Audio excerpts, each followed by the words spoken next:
cette négociation sur le prix d'achat qui est typique d'une entreprise avec responsabilité sociétale.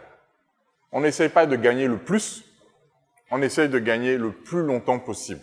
Et pour gagner le plus longtemps possible, l'entreprise Greenkeeper Africa, au-delà d'une entreprise qui commercialise des produits éco-responsables confectionnés à base de jacinthe d'eau, se veut être un acteur social qui contribue au respect de l'environnement tout en tenant compte des besoins et des réalités des communautés à la base. Cette présentation de Greenkeeper Africa entre dans le cadre du programme de transition de la Fondation Mastercard à l'UAC qui a pour but d'inciter les boursiers à être des créateurs d'entreprises qui participent à la protection de l'environnement. Greenkeeper Africa, c'est une entreprise où nous proposons des solutions éco-responsables pour l'industrie.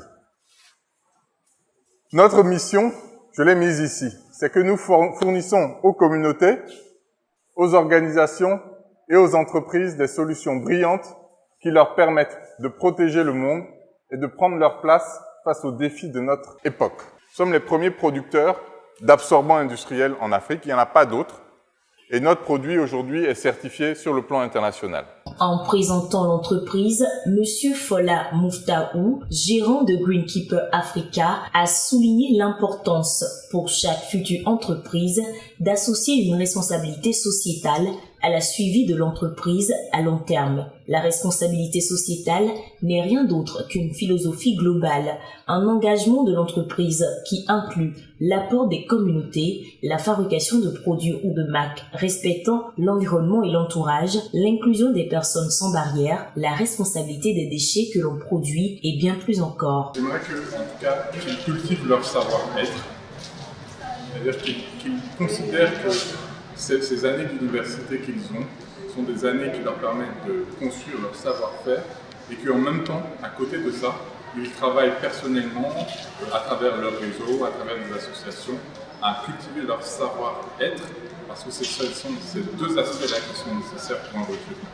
Que ceux qui sont faits pour être des excellents collaborateurs se disent « Ok, on continue à travailler pour devenir un bon collaborateur dans tel domaine ».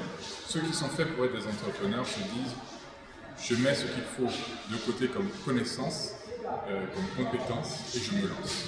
Pour le coordonnateur du programme, professeur Enoch Achigondako, c'est une chance pour les boursiers de bénéficier d'une présentation de Monsieur Fola Mouftaou afin d'avoir les rudiments nécessaires à la création de leur entreprise. Il les exhorte à avoir une ouverture d'esprit pour créer, innover et aller au contact des autres.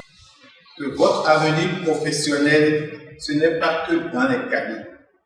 Ce n'est pas que dans les cours de mathématiques, de physique, de chimie qu'on vous donne, mais c'est aussi dans votre capacité à ouvrir votre esprit vers la vie active, vers ceux qui sont déjà professionnels, qui sont dans différents métiers.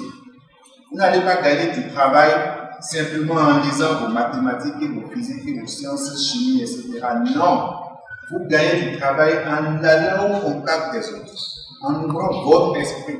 Monsieur Fola Mouftaou souhaite que les boursiers futurs entrepreneurs se saisissent de cette opportunité qu'est de créer des entreprises engagées à la cause du respect de l'entourage et de la communauté. C'est une manière de gérer son entreprise. On la gère à tous les niveaux en imaginant toujours quel est l'impact négatif qu'on pourrait avoir à travers cette activité, quel est l'impact positif et comment est-ce qu'on va réduire l'impact négatif et majorer l'impact positif. Il est revenu sur la RSE qui pour lui est au-delà d'une simple philosophie. C'est un management et une valeur à adopter au sein de chaque entreprise créée. Et bien la RSE, je la vois comme ça. C'est une valeur transversale à l'entreprise. Quel que soit ce qu'on va faire, on va cultiver cette valeur-là. On va avoir ça à l'esprit, on va avoir cet état d'esprit qui va faire que lorsqu'on travaille avec un fournisseur, on ne va pas chercher à l'écraser complètement. Parce qu'on veut que ce fournisseur soit en bonne santé, continue à nous fournir des produits de qualité toujours comparables, voire meilleurs, à un meilleur prix. Plus nos fournisseurs sont en bon état, mieux nous, on se retrouve. Même chose pour nos clients. On veut que nos clients soient en bonne santé. Et donc c'est cette